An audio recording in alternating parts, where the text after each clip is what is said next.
So hello everybody, and thanks very much for expressing your interest in the my ebook, the Get Playing Lead Guitar for Beginners. Right, so I'll start off with explaining who I am and why I wrote the ebook, because I understand that you obviously don't know who I am, and I just wanted to introduce myself. So my name's James Ledley. I am a acoustic, electric, ukulele and bass guitar tutor. Now I've been playing from I was 15, so I'm now, well, I won't say what age I am, but a long time, so nearly 35 years, and I'm teaching since 2003, and a big chunk of that has been on lead guitar.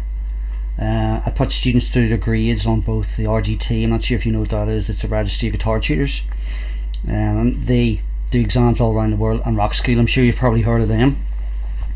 And for a few years there was nothing really but lead guitar, so I've had people study lead guitar with me, even they don't even have electric guitars and they're working on lead guitar, and that was the idea of the book.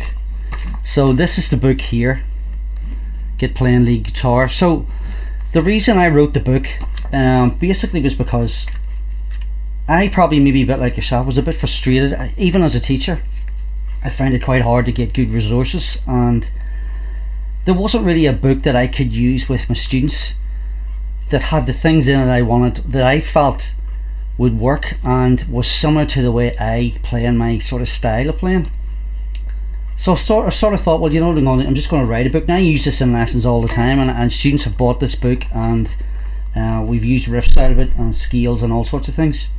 And it does go through a progressive way, so it kind of works from absolutely, just to run through a bit of the index here, right from the very start, names and notes on the fretboard. Some of this you may already know, some of it you might know. Everybody's at a different level probably.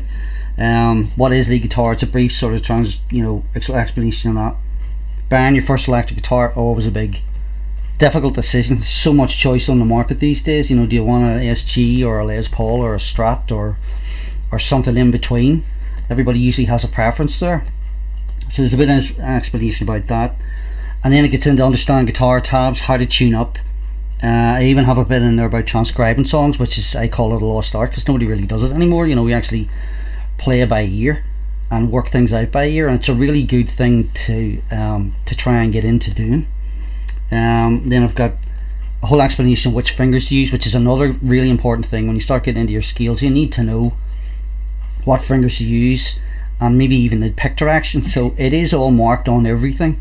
So I would use a lot of alternate picking. There's all different styles of picking, but I would use a lot of it.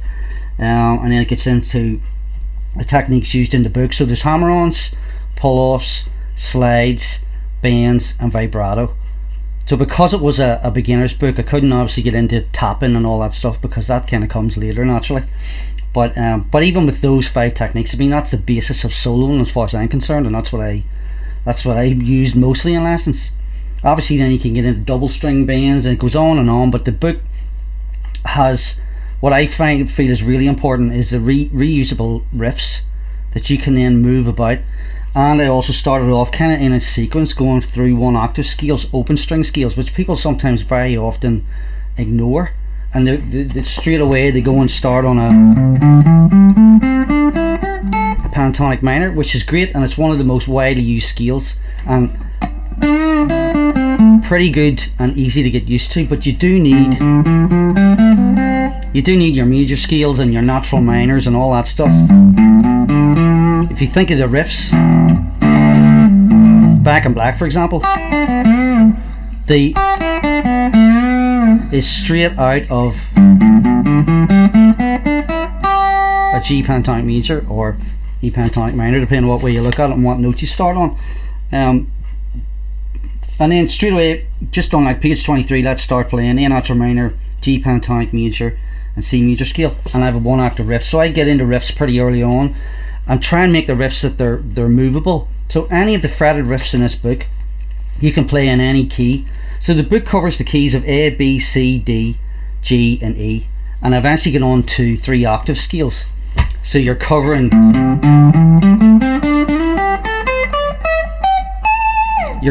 right up the fretboard. So by the time you get to the end of the book, you've got the whole run of the fretboard. Some of those are maybe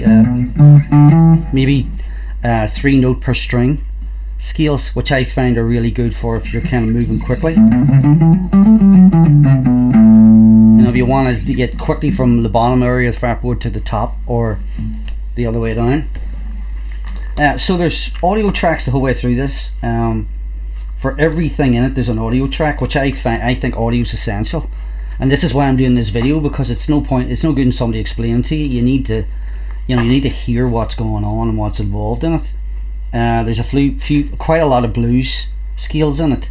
Whether you're into blues or not blues is really the backbone of an awful lot of styles of music. I mean, there's blues influences and jazz and everything, so it all kind of mixes in.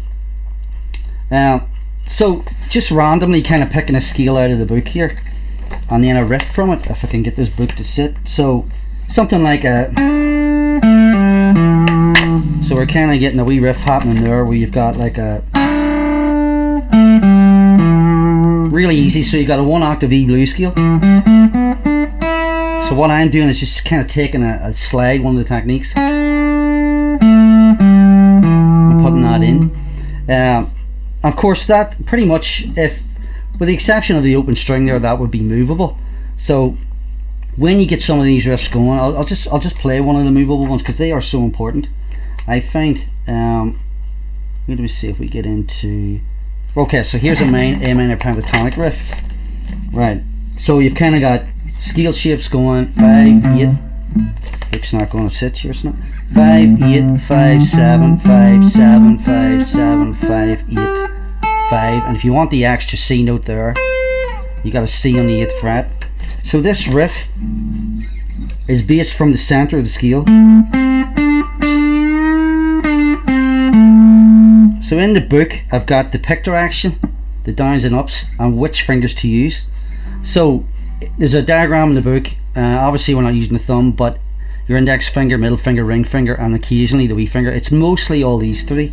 So for example, in the diagram there, I've got ring, index, ring, ring, back down again, index, ring. So every step of the way, you know which fingers to use, which is really important, because when you're not knowing what you're doing, you could easily, and you have to use the right fingers and get into the habit of that. There's also at the start speed developer exercises if you wanted to get faster, starting with a really simple 5, 6. They don't sound too good, but when you actually get them going, and then gradually building up the 1st, 2nd, 3rd finger. Now, as I said, they don't sound that great, but when you do, they do serve a purpose. And eventually getting that wee finger going, so that you can get the whole 4 going. So basically what I would say is this book covers an awful lot of stuff when I'm actually looking at it, and there is quite a lot in it. So there's tips and advice along the way, and I mean, this would be worth in lesson time. I mean, you must be talking at least 20 lessons. I mean, there's altogether there is 52 tracks. 11 of those are backing tracks, and all the other audio are tracks for tuning up. You can hear every riff before you try and work on it, so you can check on it and make sure you're playing it the way it is on the track. And the backing tracks themselves, there's a bit of a mixture. There's a slow rock one in A minor. I've tried to kind of make them as interesting to play over as I could. Blues in A, slow country style in A major. Right, so it's kind of covering a bit of blues, country. There's quite a lot of blues in bluesy ballad in A minor, blues in A. It's because the blues is really great to learn lead over. Bluesy ballad in B minor, starting to get in your scales, moving them up. So taking possibly your A pentatonic minor, shift it up. This is a wee bit more deep into the book, but again, there's another one there, a moody track in G minor, classic chords in G major. It's all rhythm, that one they're actually recorded with a 12-string guitar, so it's very strummy on the chords. You can see there, if you can see in there's chord diagrams the whole way through. There's actually a sample. I'll be putting links to all this stuff. There's a sample of the book you can download and have a look at. So all the links, if you're happy enough and you feel like purchasing the book, all the links will be under the YouTube video itself, actually under this video in the description, and it'll also be in the message I was sending you. So the book's £10.99. That's British pounds if you're buying it. So and the book I can email to you directly, and then send you a link with that email to download the tracks if you're thinking about buying it. What I would say it's a really good investment. Everybody that's bought this has been really happy with it and really found it really useful, and I've got some great feedback on eBay over the years. And I really hope it does help you. I mean, it's designed to try and help everybody out as much as I can, because as I say, I've bought lead guitar books, and I bought a book, I'll not name it, but it just really went off on a whole tangent, and I thought this is just it's just jumping in too deep too quickly. The whole point of this is to take you slowly and progressively as you work through it. You'll notice you're getting better. If you find things are getting hard, pull it back a bit, go back over. I'm just going to play a wee track here to give you an idea of one of the tracks. I think this one is in A minor. So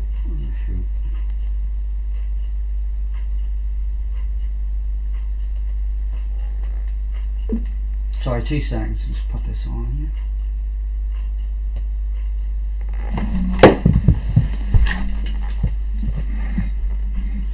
Speaker decided to forward, so this one's in A minor. So if we take the A pentatonic minor,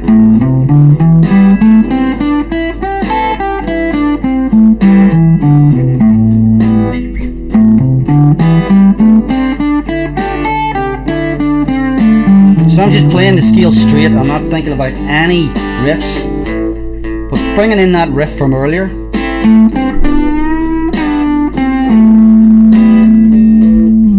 Alright, so that's straight out of the scale. Now, just to explain what I meant about making it movable, if that was over the same track in B minor, the same riff,